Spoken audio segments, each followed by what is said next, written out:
हाय दोस्तों, मैं हूं आपका दोस्त ओम प्रकाश।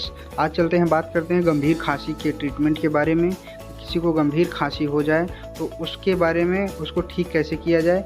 कोई भी मेडिसिन बिना डॉक्टर की सलाह से ना लें। एजिथ्रोमाइसिन 500 mg टैबलेट दिन में एक बार लेना है, और पैराक्सिन 500 mg टैबलेट, इसको भी दिन में एक बार ही लेना है। एंड पेंटॉप DSR, इसको दिन में भी एक बार लेना है। ओमिनाकोटिल 5 mg, इसको सुबह शाम लेना है। इसके बाद अगर किसी को ज़्यादा कफ बन रही है, बलगम बन रही है, तो ग्लिंटस BM ले लेना है 15 ml सुबह शाम।